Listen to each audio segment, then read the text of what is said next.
nappasin tuossa viikonloppuna sen pienen video, mikä oli tarvitsen olevan nettisivuille, ja siinähän tuli sitten yhtäkkiä YouTubessa hirveä määrä katseluita, niin ajattelin, että jos minä kokittaisin tehdä tämmöisen ihan oikein videonkin minun päivästä, että mitä mä tässä niin teen.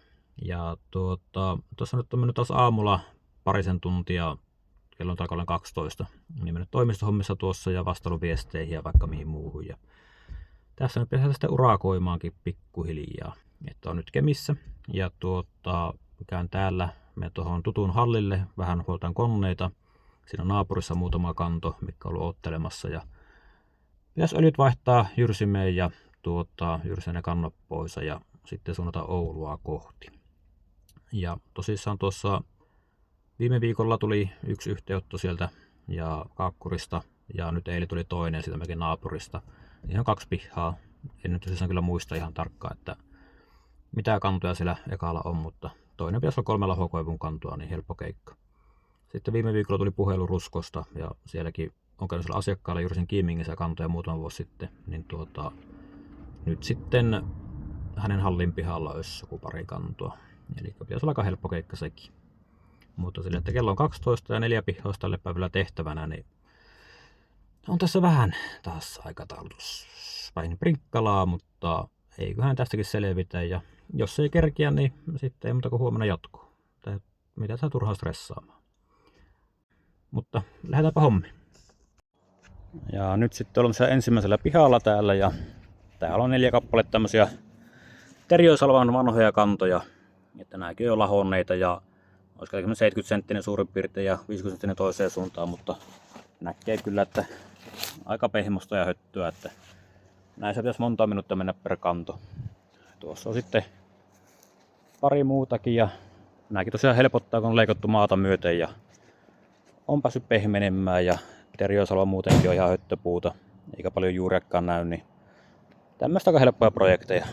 Että jos on ihan tuoreita, niin kyllä tämä varmaan siellä parissa euron kieppeillä pyöristämään hintapolitiikka tässä ja sitten näin pehmenneenä niin vähän halvempia, mutta ja tuli tosiaan laitettua koneessa ihan pränikät terät, nämä on uudelta toimittajalta, niin no käyrät terät on aika hilikulla, että ottaako peltiin kiinni vai ei, niin saa nähdä miten käy, räjähtääkö kone vai ei, mutta onneksi on toinen kone tuolla valmiina odottelemassa, jos posahtaa, mutta näkyy aina vähän kysymysmerkkejä. Ja käyttänyt useamman valmistajan teriä, ikinä tätä ongelmaa aikaisemmin ollut, niin ikinä ei tiedä mitä tapahtuu, mutta saa tosissaan nähdä. Ei yhtään pelota eikä mitään muuta, mutta onneksi on paja lähellä.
Siitä tuli semmonen monttu. Ja tosissaan nämä teriosava juurekin, niin nämä menee ihan pintaa pitkin. Niin nyt ei katkoa puolen metrin välein, niin lähtee sitten ihan tosta noin vaan pois. Mutta kyllä se vihellinen puu, että vaikka tääkin ihan laho ja muuta, niin kannattaa sen koittaa jyrsiä niin syvällä kuin pystyy ja koko kanto melkein pois, että se lähtee puskemaan uutta versoa tuolta vielä parinkin vuoden ajan ja saa sitten leikellä leikkurilla päältä, että kyllä se joskus siitä hyytyy. Mutta ei muuta kuin seuraavia kohti. No niin, se olisi kannokkin jyrsittynä ja tosissaan ne on vaan tampattu muhat ja mullat tähän kenttään. Ei ole laitettu mitään uutta multaa ja nämähän nyt oli kohtuu helppoja tappauksia, aika lahoja ja muuta. Ja tää on semmoista ilmavaa höttöä, niin toivottavasti painuu tästä vielä. Tämmönen sade tai pari ootella. Ja sitten se on niinku valaamis. Tää oli vähän isompi kanto sitten, niin tässäkin tuli vähän ylimääräistä tavaraa, mutta kyllä tuokin tonne painuu ja kiviäkin jopa löytyy. Mutta terä pysyy paikallaan ja ei ainakaan kivistä ihan hirveästi hajonnutkaan, niin kylläkö tämän kanssa pärjättiin. Sitten vielä koneesta öljyn vaihot ja auton pikkuhuoltoa ja Oulua kohti. Ja nyt ollaan toisella pihalla jo Oulussa, niin täällä löytyy 6 kappaletta kantoja. Mä sen puoli metriä suurin piirtein mittaisin tästä pensaasta. Sitten täältä löytyy pieni omenapuun kanto. Tommonen noin 25 senttinen tämä oli. Vähän lahonnut keskeltä. Paksumpi juuri tuossa kanssa. Ja sitten asiakkaat oli sopinut, että käyn tästä naapurin puoleltakin ottaa pari kantoa. Että tuolla löytyy tommonen vähän piilossa, mutta tuommoinen ja vähän samanlainen löytyy tuolta. Niin noille sanoin semmonen 70 senttiä jyrsittävää, niin 80 sanoin hintapolitiikaksi siihen. Sitten oli Vaahteran kanto. Tää oli vähän jännä, kun täytyy vähän kaikkia mahdollisia kovempia kantoja löytää tästä pihalta, mutta ei tuokaan paha ole. Ja täällä oli sitten kirsikkapuuta. Ei nämäkään mitään pahoja, että pieniä runkoja, vesoja, niin nuo lähtee kyllä helpolla, vaikka kovempaa puuta onkin. Ja sitten löytyy vielä 2 tämmöistä vähän isompaa pensasta. Ja näistäkin otin noin 50 senttiä molemmista, kun ei se kiinteätä puuaineesta ole. On tämä joku varmaan 70 senttiä, jos alkaa mittaamaan, mutta 50 senttiä suurin piirtein laitoin näistä. Ja yhteensä tuli 230 senttiä niin jyrsittävää ja 250 sovittiin hinnaksi urakalle. Ja naapurissa 80, niin ei mikään iso projekti ja ei tähän mahdottoman kauan pitäisi mennä, että kyllä näiden kanssa pärjää tälle, että myös ne isommat kiinteät kantot, missä aikaa menee. Mutta ei muuta kuin hommi.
No, sieltä tuli semmonen monttu. Ne juurikin lähti, mutta tommonen kivi tuolla taas, mutta kyllä nuo terät tuolle pärjää ja kyllä tuo tuosta. Sitten näitä normaalia pieniä mutkia matkaa, että teräpultti poikki. Ei oo mikään iso onkelma, että ottaa vaan irti ja tuolta se niin katkeaa tosi helpolla. Vähän on syöpynyt tosta kanssa, niin se syöttää pulttia kohtuu paljon. Mut ei se ainakaan lyö uudet pultit paikalle ja ehkä pitää laittaa uudet teräkki. Tosiaan näkee näitä uusia teriä, että on pinta ihan mukavasti ja tuntuu olevan tosi kova tuo seoskin, että tuossa vettiin vaahtera ja omenapuuta ja tuomipihlaa ja vaikka mitään muuta kovaa tavaraa pois, niin yllättävän hyvin purree. Mutta tuntuu kestävänkin, että. No niin, täällä paikassa oli hommat valmiina, että siitäkin tuli hyvä monttu, mutta ei muuta kuin tavarat tonne takaisin ja tampata ja odotella satteet tai pari ja siihenpä se meni. Pääsinkö täältä pois? Apuva. Oli täällä vissiin polku. Ja täältä löytyy toinen kanto. Se meni aika silpuksi sinne kanssa ja tuolla on tämmönen kapia väylä, mistä piti tulla, niin ei tuonne taas isommat koneet olisi päässyt tänne kovin helpolla. Sitten katsotaan, että kuinka vanha vielä verttyy. Kestääkö aita, kestääkö paikat. Jotenkuten. Ja täällä oli siis asiakas tuossa perässä ja laitto siivos paikat ja tää oli se vaahtera. Noilla terillä lähti yllättävänkin hyvin taas, vaikka kovaa tavaraahan tuo oli, mutta sitten on niitä tuomipihlajoita, en minä muista mikä tuo oli, mutta tää oli tuomipihlajoita muutama kappale. Ja tuli se kirsikka, joo. Tässäkin tosiaan juteltiin asiakkaan kanssa, niin lähemmäs 10 vuotta on käynyt tuossa naapurissa jyrsimässä. Samalla reissulla kävin tässäkin silloin pari pihlaa jyrsin tuolta ja kun mä tulin tähän tontille, niin mä muistelin, että kyllä tää niinku tutulta vaikutti ja että kysyinkin, että onko mä käynyt aikaisemmin. Ja onhan tähänkin tullut käyttöä ja en ole ihan varma, onko se vastapäässäkin käynyt. Ja kyllä aika tuttuja paikkoja on. Tosiaan täällä oli se omenapuu ja juuri, niin tuohan nekin hienosti tasottu.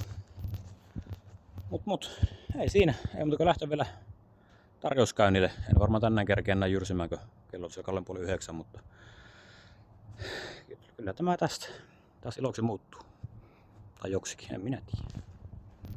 Nyt tosiaan vielä tätä viimeiselläkin pihalla ja kello on kohta 9, mutta kun ei nämä pahoilta vaikuttu nämä kannot, niin ajattelin, että josta vielä nopeaa nämäkin hurruttas. Että 3 koivun kantoa ja nämä oli liikuttu hyvin matalaksi ja näyttää vähän lahoiltakin. Tämä on näin vissiin 2-3 vuotta sen kaajettu, mutta tuo mataluus tosissaan helpottaa tosi paljon.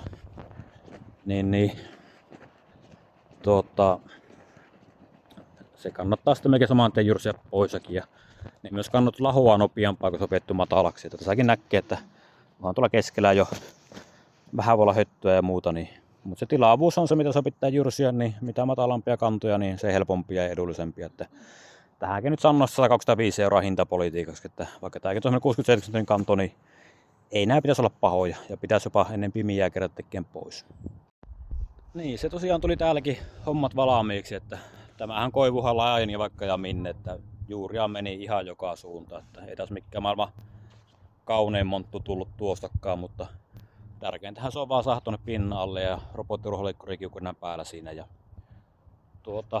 tää oli tämä pikkukanto, niin tämähän oli tosi helppo, ei mennyt montaa minuuttia. Mutta vaikka nämäkin näytti ihan lahoilta ja multa, niin kyllä nämä vaan aika. No tämä oli pehmonen, mutta sitten on 2 isompaa kantoa, niin kyllä ne on vastaan pisti. Mutta ei tuossa nyt, mitä tuossa nyt meni puoli tuntia projektissa, että kyllä nämä uudet terät on älyttömän hyviä. Ja tässäkin tosissaan meni leikkurilanka, robotin lanka tuossa ja sitä piti varoa. Ja sitten täällä tuli pieni ylläri vasta, että rajatolppa keskellä kantoa. Ja tuli lyötyä terät siihen aika mukavasti. Että kun mä katsoin, se on kivi vaan siinä, ettei sinne mikään, mutta kun kipinää lentämään ja muuta, niin eipä se ollutkaan sitten ihan kivi. Mutta tuonkin nuo terät kesti. Yleensä kun metalli tulee pikkusenkin vastaan, niin saman tien on teräpala rikki tai sitten sillä menee pulttia poikki tai jotakin muuta. Että, no metallit on sitä pahinta myrkkyä, mutta ei nyt mitään, vaikka kyllä tuossa ihan kunnolla tuohonkin tuli hakattua. Mut kellolla ollen 9:30, kohta puoli aikaa tuli pimiä ja eikä se otakaan lähteä autolle ja etsimään nukkumaan paikkaa. Ja hieman tuli hiki tässä hommassa ja mut tää on ihan normaalia tähän aikaan vuodesta ja ei se mitään. Mutta tää oli tämmönen testivideo. Ei ollut mitään käsikirjoitusta ja jos huomaa, että on vähän tämmönen ajatusten virta, mikä ei paljon järkeä tee, niin ihan johtuu vaan siitä, että ihan huviksen testasin, että mitä tässä saa aikaiseksi ja minkälaista videota ja muuta. Ja jos on ideoita, kehitysehdotuksia, mitä haluatte nähdä, tai haukkuja, risuja ja mitä tahansa, niin saa laittaa kommentteihin ja minä vastailen niihin sitten. Ja ajattelin ainakin muutaman videon tehdä ja katsoa, että onko kiinnostusta vai kiinnostusta, mutta tosissaan, että tilaakkaa kanavaa ja tykäkkää ja kommentoikaa ja huutakaa ja melukkaa ja muuta, niin siinä mä tiedän, että joku sana katsoo jotakin ja saattaa kiinnostaa. Jos ei kiinnosta, niin sitten ei kiinnosta. Semmoista on elämä. Mutta kiitoksia ja palaat kai ehkä. Joo.